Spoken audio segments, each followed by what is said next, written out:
Vaya, y el cuarto semestre. Esto va a ser fácil. No creo que pueda ser tan difícil la materia de civil. あの交差点でみんながもしスキップをしてもしあの街の真ん中で Nada puede malir sal.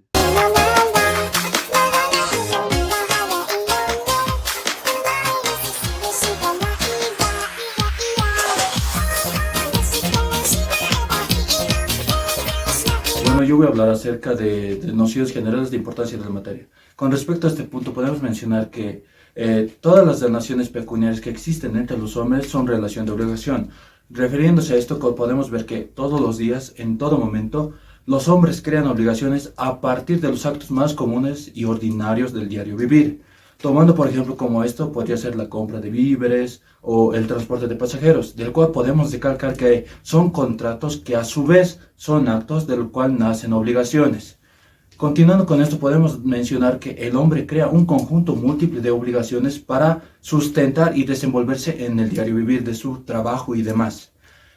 Aparte de esto mencionando es que el derecho de obligaciones es un conjunto de red económica del cual toda persona puede cumplir y a la vez no puede cumplir sus obligaciones.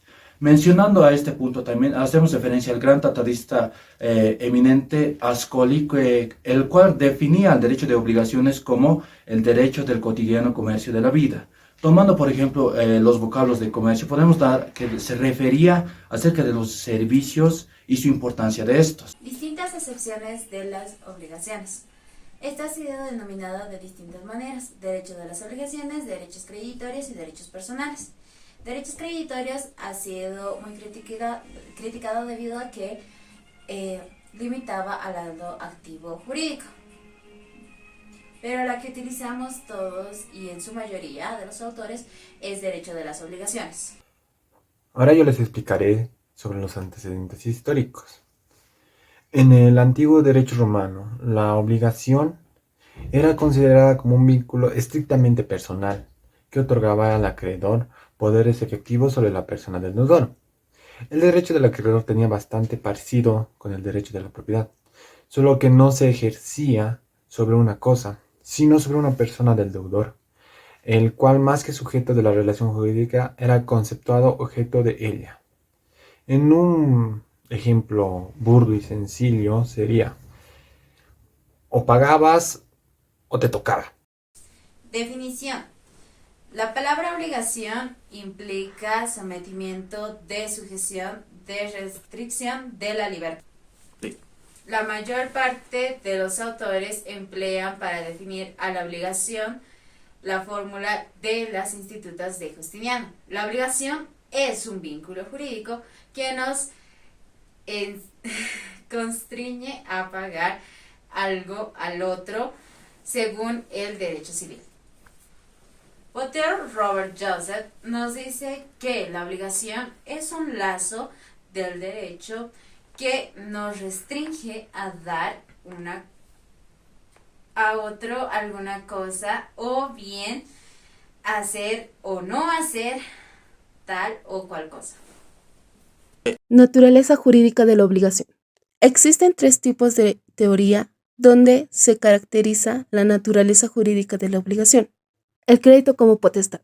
Entre los principales autores dentro del concepto encontramos a von Savigny, donde sostiene que la obligación consiste en el señorío del acreedor sobre los actos de conducta del deudor, que éste ha comprometido a favor de aquel. El crédito como título a una prestación. Según esta tesis, lo esencial de la obligación es el interés del acreedor en el cumplimiento de la prestación. Este interés es lo que el ordenamiento jurídico lo protege. Y por eso, la obligación es útil en cuanto es un título hábil para lograr la satisfacción de aquel interés. Y por último, la obligación como vínculo jurídico complejo. Dentro de la teoría alemana, encontramos que la obligación es un vínculo complejo que se integra con dos virtualidades compenetradas entre sí. Existe en la obligación un primer momento vital donde se caracteriza por el deber de satisfacer la prestación que pesa sobre el deudor, la facultad y el débito. En toda relación jurídica implica la existencia necesaria de dos elementos correlativos que hacen al acreedor y al deudor. En dos situaciones jurídicas se configuran como la facultad y el débito. La facultad. La relación jurídica obligatoria origina dos facultades de orden distinto al acreedor: facultad de recibir u obtener y facultad de exigir. La primera resulta ser distinta de la segunda. En efecto, puede existir la relación jurídica por la simple facultad de obtener, sin que necesariamente exista la facultad de exigir, tal caso de las obligaciones naturales en las que el acreedor puede recibir, pero no puede exigir su cumplimiento porque éstas carecen de una acción jurídica. El débito y la responsabilidad patrimonial. Analizando el lado pasivo de la relación jurídica, encontramos como elemento entre sí el deber jurídico del deudor y la responsabilidad, ya que pueden exigir el deber jurídico sin responsabilidad patrimonial y ésta sin aquel. Elementos de la obligación. Estos se basan en tres: el ser sujeto, objeto, vínculo o relación jurídico. El sujeto.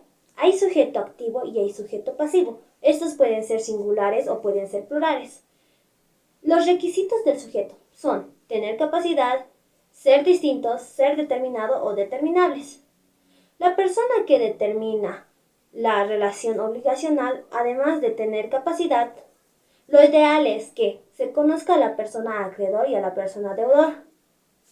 Esto no pueden ser las mismas personas. El objeto. El objeto es que el deudor debe de satisfacer a favor del acreedor. Es en la prestación debida que pueda consistir en la entrega de una cosa.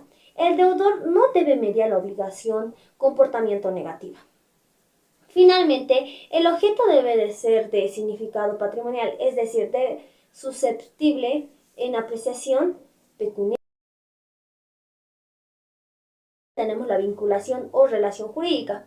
Este elemento permite que el acreedor demande al deudor el cumplimiento de la prestación debida y para el caso de incumplimiento promueve el aparato coactivo de esta para la satisfacción de su crédito.